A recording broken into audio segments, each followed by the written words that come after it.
जैसा कि आप लोग जानते हैं 2025 बिहार विधानसभा के चुनाव होना है और इसका घोषणा कर दिया गया है, जो कि घोषणा बिहार इलेक्शन कमीशन द्वारा कर दिया गया है। चीफ इलेक्शन कमीशन जो वर्तमान में है ज्ञानेश कुमार, उनके उनके नेतृत्व में क्या किया है, घोषणा 6 अक्टूबर को कर दिया गया है। बिहार विधानसभा चुनाव के बारे में हम आज चर्चा करेंगे।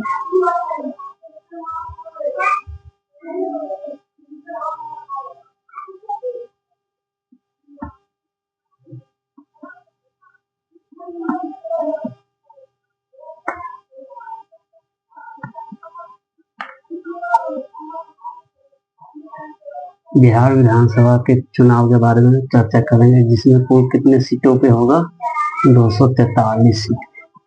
243 सीट पे चुनाव होगा।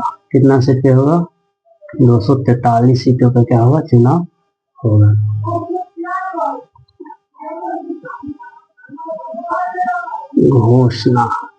घोषणा जो है, बिहार विधानसभा चुनाव की घोषणा 6 अक्टूबर को किया गया। 6 अक्टूबर किया गया है। बिहार विधानसभा की घोषणा जो है 6 अक्टूबर को किया गया है और ये बिहार विधानसभा का चुनाव इस बार 2 चरण में होंगे। 2 चरण में हो। कितने चरण में होगा, 2 चरण। 2 चरण।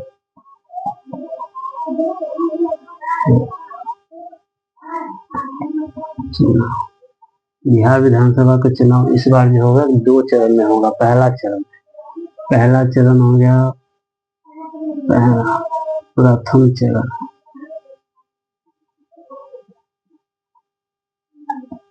प्रथम चरण मतलब पहला चरण जो होगा 6 नवंबर को होगा।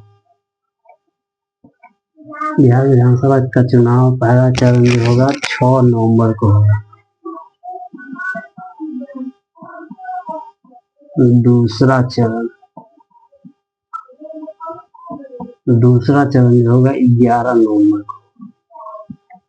बिहार विधानसभा का चुनाव जो होगा इस बार जो होगा 2025 में कुल 2 चरण में होगा। पहला चरण का चुनाव 6 नवंबर को होगा। दूसरा चरण का चुनाव 11 नवंबर को होगा। दूसरा चरण का चुनाव कितना होगा, 11 नवंबर को। और बिहार इलेक्शन कमीशन ने इस बार थीम रखा है,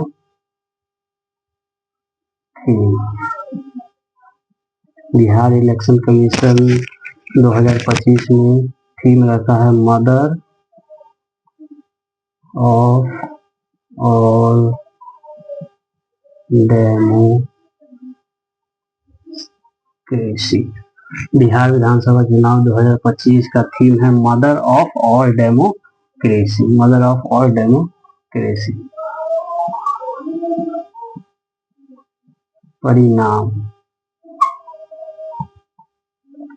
परिणाम जो है 14 नवंबर को घोषित किया जाएगा। बिहार विधानसभा चुनाव की घोषणा जो है 14 नवंबर को कर दिया जाएगा। कब किया जाएगा, 14 नवंबर को। इस दिन हम बिहार में बाल दिवस मनाते हैं। 14 नवंबर को कौन सा दिवस मनाया जाता है, बाल दिवस। तो बाल दिवस के दिन बिहार विधानसभा का चुनाव आएगा और सभी नेता लोग का भविष्य यहीं पे तय किया जाएगा। बिहार इलेक्शन कमीशन जो है ज्ञानेश कुमार के नेतृत्व में, किसके नेतृत्व में दिया गया है, ज्ञानेश कुमार के नेतृत्व में किया गया है। और बिहार इलेक्शन कमीशन के वर्तमान अध्यक्ष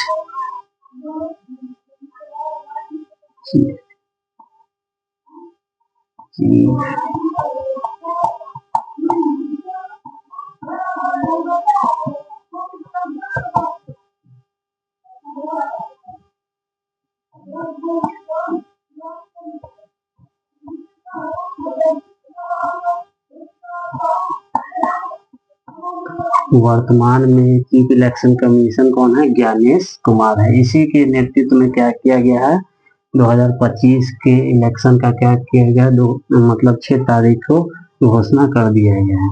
इलेक्शन कमीशन के कुछ ऐप है, जैसे कि पहला ऐप है सक्षम ऐप। क्या है, सक्षम ऐप। सक्षम ऐप के अंतर्गत 85 वर्ष तथा 40% से अधिक विकलांगता वाले महिला अथवा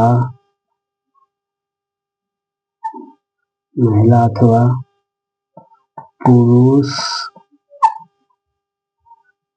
को होम वोटिंग सुविधा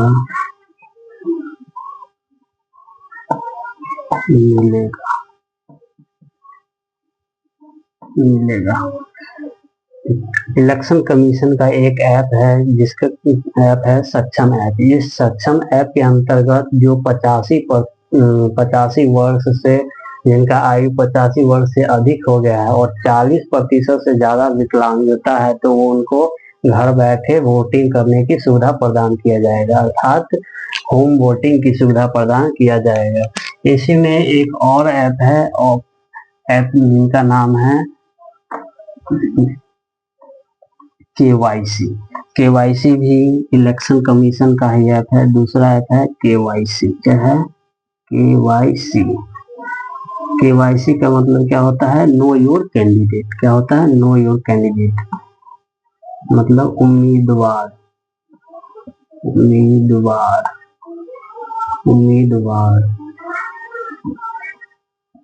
के बारे में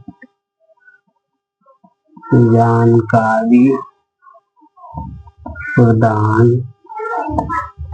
करेगा।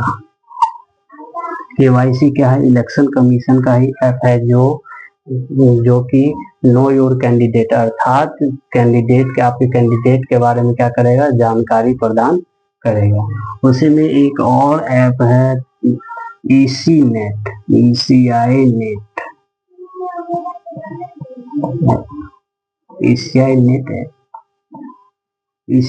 ऐप। इसके अंतर्गत ई वोटिंग ECI नेट जो है एक इलेक्शन कमीशन का ही ऐप है जो क्या करता है?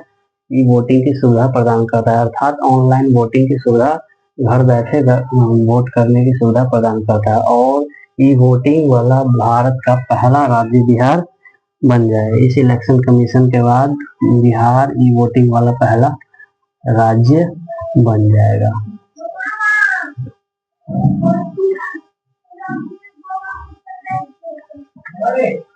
चलिए तो आज का क्लास इतना ही ओवर करते हैं और इसी प्रकार आप लोग सपोर्ट कीजिए और लाइक और सब्सक्राइब कीजिए। धन्यवाद।